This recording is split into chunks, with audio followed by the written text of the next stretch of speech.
नमस्कार। स्वागत है आपका प्रोफेशनल एस्ट्रोलॉजी पर। मैं यशराज तिवारी आज आप सभी के सम्मुख फिर से उपस्थित हुआ हूं एक ज्योतिषीय विषय पर चर्चा करने के लिए। आप सभी दर्शकों ने ग्रहों की युति के विषय में तो जाना ही होगा कि दो ग्रहों की जब युति बनती है तो उसका क्या प्रभाव होता है। अब देखिए, भिन्न भिन्न ग्रहों की युति, जैसे सूर्य बुध की युति बुधादित्य योग है, तो हम इस विषय पर आज चर्चा नहीं कर रहे हैं। गुरु शुक्र की युति भी अच्छा प्रभाव है। तो प्रत्येक ग्रह की युति प्रत्येक ग्रह के साथ में बनती, तो इसका क्या प्रभाव होता है ये पहले भी वीडियोस में कवर किया गया है। आप जाकर के basic to high level astrology वाला जो प्लेलिस्ट है उसमें जाकर के चेक कर सकते हैं। बट आज के इस वीडियो में मेनली हम जानेंगे कि जब दो ग्रहों की युति बनती है तो वो आपके लिए क्या लाभ देती है। कोई भी ग्रह हो, बट जब वो दो ग्रह जुड़ते हैं आपस में तो वो कहीं ना कहीं आपके लिए स्ट्रेंथफुल सिचुएशन कब किस अवस्था में क्रिएट करते हैं और किस भाव में आपका स्ट्रेंथ छुपा हुआ है युतियों के चलते, ये आप जान सकते हैं। यदि आप इस कार्यक्रम को देखते हैं और इस कार्यक्रम के माध्यम से आपका कुछ भी लाभ होता है तो आप इस वीडियो को लाइक करिए, साथ ही साथ इस चैनल को सब्सक्राइब करिए ताकि इन फ्यूचर जो भी कंटेंट मेरे द्वारा इस चैनल पर अपलोड किए जाते हैं उसका नोटिफिकेशन आपको मिलता रहे। यदि इस कार्यक्रम के माध्यम से आपका कुछ भी लाभ होता है तो आप इस वीडियो को ज़्यादा से ज़्यादा लोगों के साथ में शेयर करें ताकि और भी लोगों का लाभ हो और उसका माध्यम आप बने।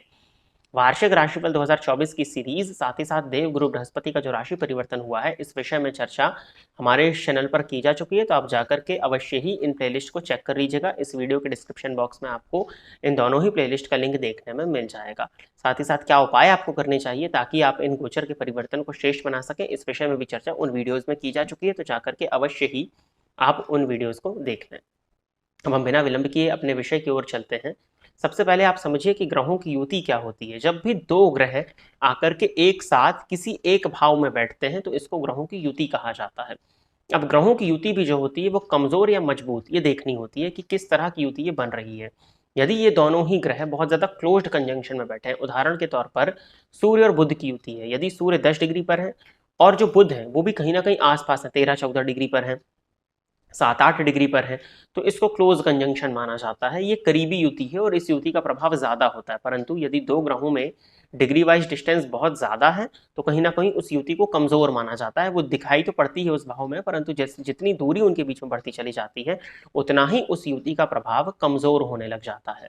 आपकी जन्म कुंडली में यदि जिन भी दो ग्रहों की युति है और वो दोनों ग्रह जन्म कुंडली के कारक प्लैनेट है, उदाहरण के तौर पर लग्नेश और पंचमेश की युति है, लग्नेश और भाग्येश की युति है, पंचमेश और भाग्येश की युति है, ये इन दो ग्रहों की युति यानी कि दो ग्रह जिनकी युति है वो दोनों ही ग्रह आपकी जन्म कुंडली में यदि कारक है तो ये दोनों ही ग्रह जिस भी भाव में जाकर के बैठ जाएंगे उस भाव की वृद्धि हो जाएगी और उस भाव से संबंधित संपूर्ण सुख आपको देखने में मिल जाएगा। अगर इस भाव पर पापक ग्रह की दृष्टि भी पड़ेगी तो बहुत ज्यादा नेगेटिव इंपैक्ट नहीं आएगा, काफी हद तक नेगेटिव इंपैक्ट में कमी आ जाएगी जिस भावों में जिस भी भाव में दो कारक ग्रह जाकर के बैठे हुए हैं।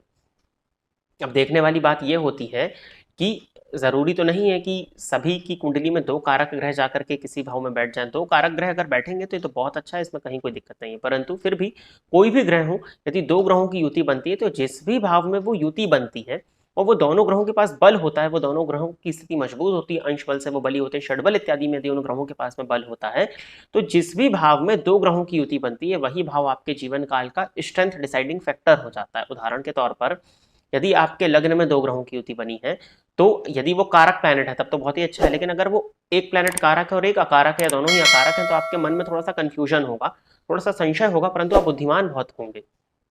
आप अपने व्यक्तित्व के बदौलत ही बहुत अच्छा इस जीवन काल में ग्रो करने वाले हैं। आपका व्यक्तित्व ही आपकी स्ट्रेंथ है, आपकी क्वालिटीज ही आपकी स्ट्रेंथ है, आप स्वयं अपनी स्ट्रेंथ है। आपका दिमाग, आपका चेहरा, आपकी बातें ही आपका स्ट्रेंथ है, क्योंकि लग्न से सभी चीजों का विचार किया जाता है। तो आप स्वयं में ही, आप खुद ही अपनी एक बहुत बड़ी स्ट्रेंथ है। यदि आपकी जन्म कुंडली के द्वितीय भाव में दो ग्रहों की युति बनी हुई है तो आपकी वाणी आपकी सबसे बड़ी स्ट्रेंथ है। आप जो भी बोलते हैं उसमें आपका बहुत बड़ा स्ट्रेंथ छुपा हुआ है। कहीं ना कहीं आप कुटुंबी जन जो हैं, कुटुंब के जो लोग हैं वो आपकी सबसे बड़ी स्ट्रेंथ है। यदि जन्म कुंडली के तीसरे भाव में दो ग्रहों की युति बनी हुई है तो आपका पराक्रम, आपका साहस ही आपकी सबसे बड़ी स्ट्रेंथ है। यदि जन्म कुंडली के चतुर्थ भाव में दो ग्रहों की युति बनी हुई है तो आपके माता या जो आपकी सुख सुविधाओं की चीजें हैं या जो आपका घर है, जो आपका मकान है, जो आपका वाहन है, वही आपके जीवन की सबसे बड़ी स्ट्रेंथ है। यदि पंचम भाव में दो ग्रहों की युति बनी हुई है तो आपका ज्ञान ही आपकी सबसे बड़ी स्ट्रेंथ है। आप अपने ज्ञान के बदौलत ही इस जीवन काल में सफल होने वाले हैं और जब आपकी संतान हो जाएगी तो आपकी संतान ही आपका स्ट्रेंथ होने वाली। यदि षष्ठ भाव में दो ग्रहों की युति बनी हुई है तो आप इस जीवन काल में जब सफल होंगे वो रिस्क लेकर के होंगे। आपकी रिस्क में ही आपका स्ट्रेंथ है। आपके जितने शत्रु बढ़ेंगे उतना ही आप ग्रो करेंगे, शत्रुओं को आप परास्त करेंगे, उसकी वही आपकी एक स्ट्रेंथ है, शत्रुओं को परास्त करके आप ग्रो करेंगे। ऋण इत्यादि लेकर के आप ग्रो करेंगे, ऋण में आपका स्ट्रेंथ छुपा हुआ है। यदि सप्तम भाव में 2 ग्रहों की युति है तो आपका व्यापारिक गुण, जो आपके अंदर व्यापार बिजनेस की स्किल्स हैं, वही आपकी सबसे बड़ी स्ट्रेंथ है। विवाह के बाद में आपके जीवन साथी आपकी सबसे बड़ी स्ट्रेंथ साबित होंगी। यदि अष्टम भाव में 2 ग्रहों की युति बन रही है तो अष्टम भाव ही आपका स्ट्रेंथ है। प्रश्न उठता है कैसे? आपकी साधना, आपका मंत्र जाप, आपकी रिसर्च, आपकी खोज करने की क्षमता ही आपका सबसे बड़ा स्ट्रेंथ है।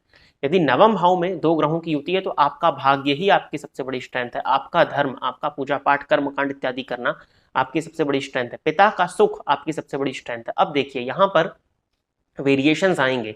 उदाहरण के तौर पर सूर्य शनि की युति यदि हुई तो नवम भाव में, तो कहीं ना कहीं पिता के सुखों में कमी आएगी, बाकी अन्य फल देखने में मिलेंगे। दशम भाव में यदि 2 ग्रहों की युति है तो बहुत अच्छा माना जाता है, ऐसा जातक फेमस हो जाता है बहुत जल्दी, क्योंकि उसका कर्म ही उसकी स्ट्रेंथ है। वो कर्मठ होगा और वो कर्म करके ही सफल हो जाएगा, तो उसका कर्म ही उसकी स्ट्रेंथ है, बहुत अच्छा माना जाएगा इसको। लाभ भाव में यदि 2 ग्रहों की युति है तो इस व्यक्ति का लाभ, इनकम उसकी इतनी अच्छी होगी कि वही उसकी स्ट्रेंथ हो जाएगी, धन ही उसके जीवन काल में उसकी स्ट्रेंथ बन जाएगा। और 12वें भाव में यदि 2 ग्रहों की होती है तो उस व्यक्ति का परोपकारिता, दयालुता उसकी सबसे बड़ी स्ट्रेंथ है। उसका व्यय करना ही उसको सफलता का कारण बनेगा। जब वो व्यक्ति व्यय करेगा, तो जब कई बार क्या होता है कि आपका व्यय करना भी आपके लिए लाभदायक हो जाता है, तो व्यय करने में, व्यय में आपकी स्ट्रेंथ है, परोपकारिता में, दयालुता में आपकी स्ट्रेंथ है। तो यदि आपकी कुंडली में, अब आपको इस सूत्र से पता चल गया कि आपकी स्ट्रेंथ किस भाव में है, तो आपको उस भाव पर ज्यादा फोकस करना चाहिए, उससे संबंधित कृत्य करना चाहिए। उन कृत्यों को करके आप अपने जीवन काल में और ग्रोथ को अनुभव कर सकते हैं। तो आशा करता हूं कि इस विषय से आप सभी दर्शक संतुष्ट होंगे और आपके ज्ञान में अभिवृद्धि हुई होगी। यदि इस कार्यक्रम से आपका कुछ भी लाभ होता है तो आप इस वीडियो को लाइक करिए, साथ ही साथ इस चैनल को सब्सक्राइब करिए, ताकि इन फ्यूचर जो भी कंटेंट मेरे द्वारा इस चैनल पर अपलोड किया जाता है उसका नोटिफिकेशन आपको मिलता रहे। यदि इस कार्यक्रम के माध्यम से आपका कुछ भी लाभ होता है तो आप इस वीडियो को ज़्यादा से ज़्यादा लोगों के साथ में शेयर करें, ताकि और भी लोगों का लाभ हो और उसका माध्यम आप बने। आज के इस कार्यक्रम में बस इतना ही रखते हैं। नमस्कार।